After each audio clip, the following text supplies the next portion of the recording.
Welcome to No Longer Conformed. We are studying the book of Revelation. In this session, we'll be looking at Revelation chapter 13, verses 11 to 18. The enhancement of world power. Two figures important to the end times events are the first beast, also known as Antichrist, and another beast called false prophet.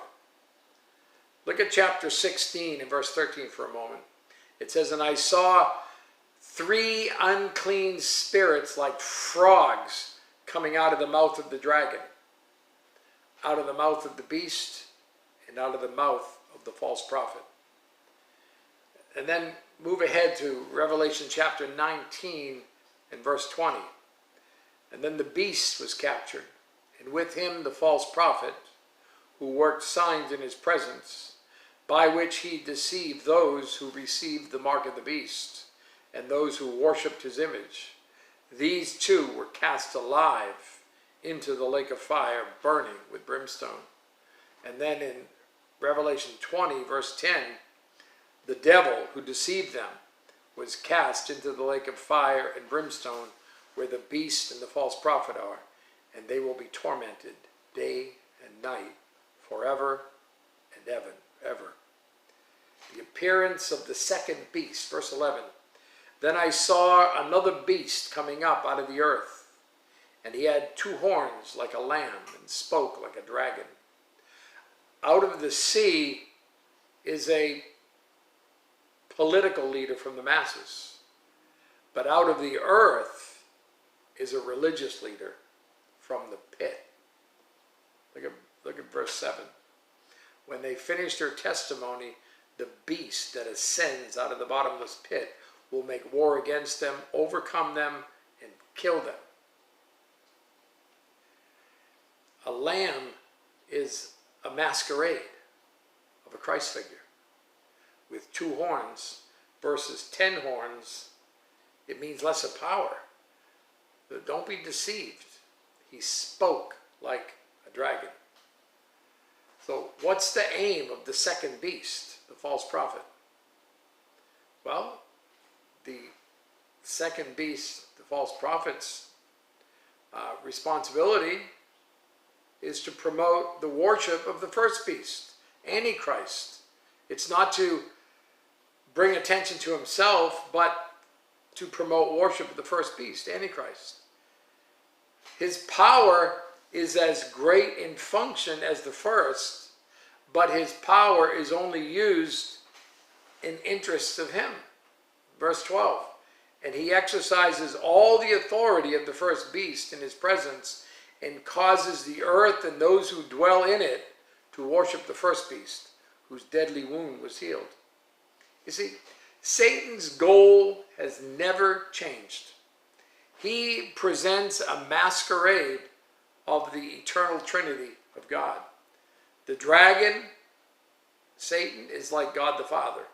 The beast, the Antichrist, is like God the Son. And the false prophet is like God the Holy Spirit. The Holy Spirit brings glory to Jesus Christ the Son. The false prophet glorifies the Antichrist. Look at chapter 13, verses 13 to 17. "He performs great signs, so that he even makes fire come down from heaven on the earth in the sight of men. And he deceives those who dwell on the earth by those signs which he was granted to do in the sight of the beast, telling those who dwell on the earth to make an image to the beast, who was wounded by the sword and lived. He was granted power to give breath to the image of the beast, that the image of the beast should both speak and cause as many as would not worship the image of the beast to be killed.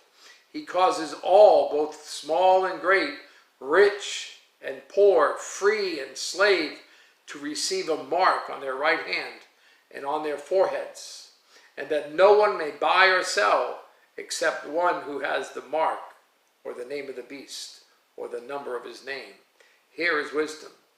Let him who has understanding calculate the number of the beast, for it is the number of a man. His number is 666. Imagine the awe in the hearts of people as he makes fire come down from heaven onto the earth. Sound familiar? The two witnesses, Sodom and Gomorrah, Mount Carmel, the burning bush, counterfeit signs to show the world he is as powerful. It's deception and delusion. Verses 14 and 15. And he deceives those who dwell on the earth by those signs which he was granted to do in the sight of the beast, telling those who dwell on the earth to make an image to the beast, who was wounded by the sword and lived. He was granted power to give breath to the image of the beast, that the image of the beast should both speak and cause as many as would not worship the image of the beast to be killed. Willing obedience. Why? Well, it's simple. Recovery from a mortal wound and many miraculous signs. So people are going to give all their attention, all their devotion. They're going to obey as they see all these signs and they've witnessed his resurrection. Now the people are ready for Satan's takeover. The complete control of the world's economic system by this mark and the control. Verses 16 and 17 again. He causes all, both small and great, rich and poor, free and slave, to receive a mark on their right hand or on their foreheads, and that no one may buy or sell except one who has the mark or the name of the beast or the number of his name. Here is wisdom. Let him who has understanding calculate the number of the beast, for it is the number of a man. His number is 666. No one now knows who the Antichrist is, but they will then. Man's number in the Bible is 6, created on the 6th day, worked 6 days. The beast's threefold reiteration of the number 6 is to underscore, to identify him when the time comes. We're called to be ready. Matthew chapter 24, verses 16 and 17. Jesus says, therefore, when you see the abomination of desolation spoken of by Daniel the prophet, standing in the holy place, whoever reads, let him understand. Then let those who are in the Judea flee to the mountains.